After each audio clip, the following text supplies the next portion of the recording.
فضا جو ہے نا یہ ملے گی جہاں پر اپنے چائنا اور پاکستان کے جو معاہدہ ہے اس کے اوپر عمل درآمد ہو سکے۔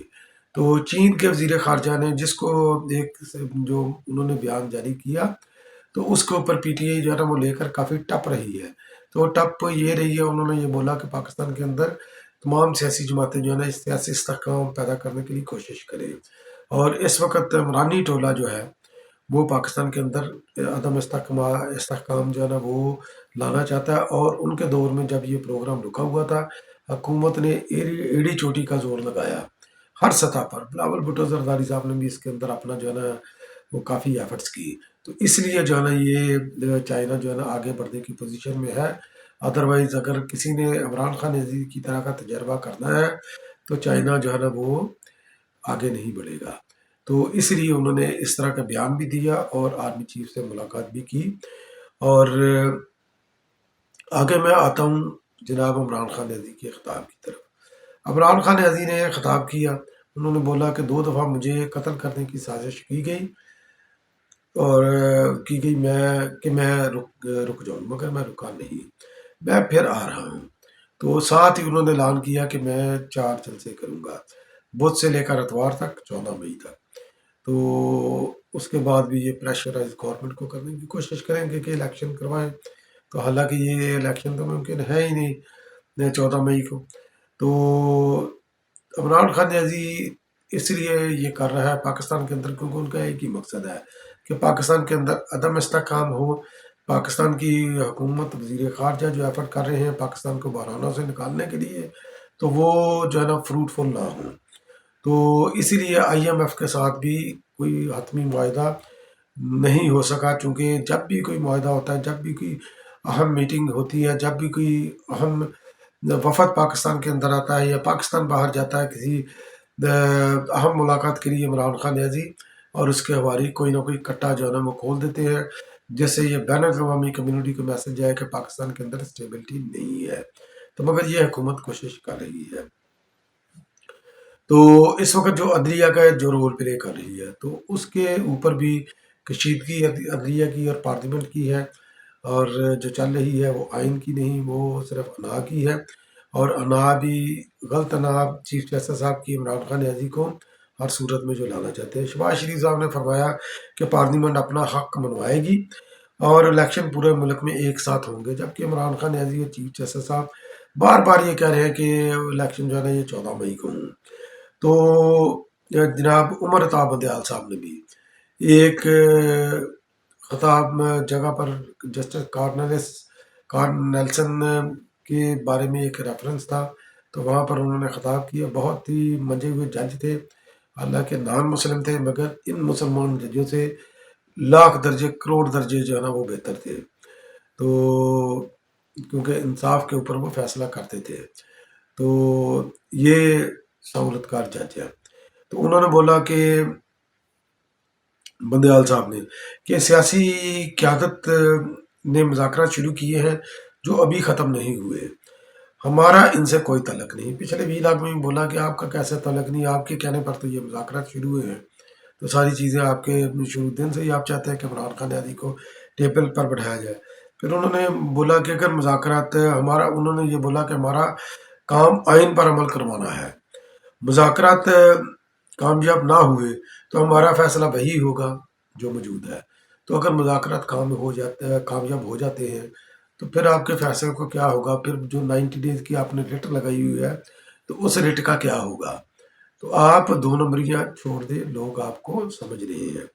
پھر آگے چل کر جناب چیف جسٹس صاحب فرماتے ہیں اسی تقریب کے اندر جو خطاب انہوں نے کیا کہ جب فیصلہ چیلنج نہ کیا جائے تو آپ ان کا یہ معیار دیکھیں کہ جب کوئی بھی معاملہ سب جوڈیس ٹو کورٹ ہوتا ہے اس کے اوپر نہ سیاستدان لب کشائی کرتے ہیں، نہ جرنلسٹ لب کشائی کرتے ہیں، تو ان کی عدالت کے اندر یہ فیصلہ ہے، تو یہ اپنے ہی جو ہے نا یہ اس رول کی وائلیشن کر رہے ہیں، اسی کے اوپر جو ہے نا یہ رائے دے رہے ہیں۔ پہلے جو میں نے اس سے پہلے جو بتایا کہ جناب ہمارا فیصلہ وہی موجود ہے، اور اس طرح پبلکلی عدالت کے اندر آپ جو کہتے ہیں سو کہیں، تو یہ کہہ رہے ہیں کہ جب فیصلہ چیلنج نہ کیا جائے، اپیل دائر نہ کی جائے، تو اس کا مطلب ہے کہ فیصلہ تسلیم کیا جا چکا ہے۔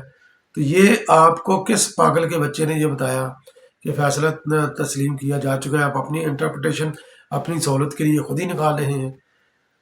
ہماری پارلیمنٹ شروع دن سے یہ کہہ رہی ہے کہ 3-2 کا فیصلہ نہیں، فیصلہ 4-3 کا ہے۔ آپ کے 5 رکنی بینچ کو پارلیمنٹ میں ایک دن بھی، ایک لمحے کے لیے بھی، ایک سیکنڈ کے لیے بھی تسلیم نہیں کیا۔ تو جب وہ اس بینچ کو تسلیم نہیں کرتی تو وہ فیصلے کو کیسے تسلیم کرے گی، اور فیصلے کے خلاف اپیل کیسے دائر کرے گی؟ کم از کم کہ بندہ عقل اور سمجھ کی بات کرتا ہے، تو جو آپ میں ہے نہیں، کیونکہ محبت اندھی ہوتی ہے، انسان کی عقل کو کھا جاتی ہے، تو عمران خان کی محبت اور آپ کی عقل کو بھی جو ہے نا یہ کھا گئی ہے سونی سے۔ تو دوسری طرف جو اپنا آصف علی زرداری صاحب نے، آصف علی زرداری صاحب کی جو سٹیٹمنٹ ہے، انہوں نے ایک پیشنگوئی کی ہے کہ عمران خان نیازی کا جو ہے نا وہ اس کا میں زوال دیکھ رہا ہوں، اور ساتھ ساتھ کیونکہ عمران خان نیازی کی حرکتیں ہی ایسی ہیں، اور اس کے ساتھ ساتھ انہوں نے بولا کہ نیازی ملک کو تباہ کرنا چاہتا ہے، جس کی ہم اجازت نہیں دیں گے۔ اسی لیے آصف علی زرداری صاحب نو کانفیڈنس موشن بھی لے کر آئے، نون لیگ کو منوایا۔ اور پھر اس کے ساتھ ساتھ جو صدر پاکستان نے آج کل جو راگ لاپا ہوا ہے کانسٹیٹیوشن کا، تو انہوں نے بولا کہ میرا جو ہے نا ایک معاہدہ ہے، آئین پاکستان کے ساتھ میرا معاہدہ ہے، اور میں پچھلے 4-6 ماہ سے یہ دیکھ رہا ہوں کہ سیاستدان آئین کے ساتھ کھلواڑ کر رہی ہیں۔ آپ فرسٹ آف آل آپ غیر جانبدار شخص ہیں، صدر پاکستان غیر جانبدار ہوتا ہے، آپ کسی پارٹی کی نمائندگی نہیں کر سکتے۔ آپ نے ہمیشہ پی ٹی آئی کے ایک تھرڈ کلاس ورکر کی طور پر اپنے آپ کو انٹروڈیوس کروایا، حالانکہ آپ صدر پاکستان کے منصب پر ہیں، آئینی عہدیدار ہیں۔ اور یہ آگے چل کر پھر انہوں نے فرمایا کہ 1 سال سے میں دیکھ رہا ہوں کہ آئین کی وائلیشن ہو رہی ہے۔ تو جب عمران خان نیازی نے کی تھی آرٹیکل 5 کا سہارا لے کر، اور آپ اس سازش میں برابر کے شریک تھے، تو اس وقت آپ کو آئین کی وائلیشن نظر نہیں آئی، جب آرٹیکل 5 کا سہارا لے کر نو کانفیڈنس اڑا دی اور آپ نے اسمبلیاں ڈسالو کر دی۔ تو اس وقت کہاں پر تھے؟ آپ نے بوٹی پی کر آپ سوئے ہوئے تھے۔ اور اس کے بعد عمران خان نیازی جو کرتا رہا ہے، جب آپ باجوہ کی اور اس کی عمران خان نیازی کی ملاقات کراتے رہے ہیں، باجوہ سے الیکشن مانگتے رہے ہیں، تو اس وقت آئین کہاں تھا؟ جب آپ صدارتی ریفرنس جو ہے نا یہ آپ آرڈیننس جاری کرتے رہے تھے، اس وقت آئین اور پارلیمنٹ کہاں تھا؟ آپ تو فیکٹری بنے ہوئے تھے۔ تو کیا آپ کو یہ آئین اجازت دیتا ہے کہ آپ کسی پولیٹیکل پارٹی کا ایجنڈا لے کر آگے چلیں؟ آگے چل کر فرماتے ہیں کہ جب وائلیشن ہو رہی ہو، اگر اس وقت نہ روکا جائے تو بہت دیر ہو چکی ہوتی ہے۔ تو لوگوں کو بیسیکلی پرووک کر رہے ہیں کہ عمران خان نیازی نکلا ہے باہر، تو اس کے ساتھ جو ہے نا یہ آپ باہر نکلے۔ ساتھ انہوں نے سیاستدانوں پر الزام لگایا تھا کہ سیاستدان جو آپ کا معاہدہ ہے یعنی کہ آئین والا، تو اس کو جو ہے نا وہ کرش کرنا چاہتے ہیں، کرش کر کے وہ ردی کی ٹوکری میں پھینکنا چاہتے ہیں، جس کی ہم اجازت نہیں دیں گے۔ تو علوی صاحب یہ کانسٹیٹیوشن بھی انہی سیاستدانوں نے دیا، اور آپ کو جو ہے نا مسند صدارت کے اوپر بھی انہی سیاستدانوں نے بٹھایا۔ تو آپ عمران خان نیازی کی محبتیں انہی کی بات تعریفی کر رہے ہیں۔ یہ سیاستدان تو آئین کے محافظ ہیں، تو آئین کی حفاظت کی یہ جنگ لڑ رہے ہیں۔ اس وقت چیف جسٹس کے خلاف، عمر عطا بندیال کے خلاف، اس کے حواریوں کے خلاف، انٹرنیشنل جو کانسپریسی ہو رہی ہے پاکستان کے خلاف، اس کے خلاف یہ تمام سیاستدان یہ کھڑے ہیں سیسا پلائی دیوار کی طرح۔ تو آپ چاہے جو مرضی کر لیں، چیف جسٹس عمر عطا بندیال صاحب جو مرضی کر لیں، عمران خان نیازی جو مرضی کر لے، اس نے 4 جلسے بھی جو اناؤنس کیے ہیں مرید کے سے لے کر جو گوجر خان تک، یہاں سے جی ٹی روڈ اور دوسری طرف سے اٹک، تو یہ آپ دیکھیں کہ یہ کہاں پر آ کر ملتے ہیں۔ تو یہ عقل مندوں کے لیے اشارہ ہے۔ تو آپ جو مرضی کر لیں، تو آپ کچھ بھی نہیں کر سکتے، اس حکومت کا بال بھی آپ بھی کر نہیں کر سکتے۔ فتح صرف آئین کی ہوگی۔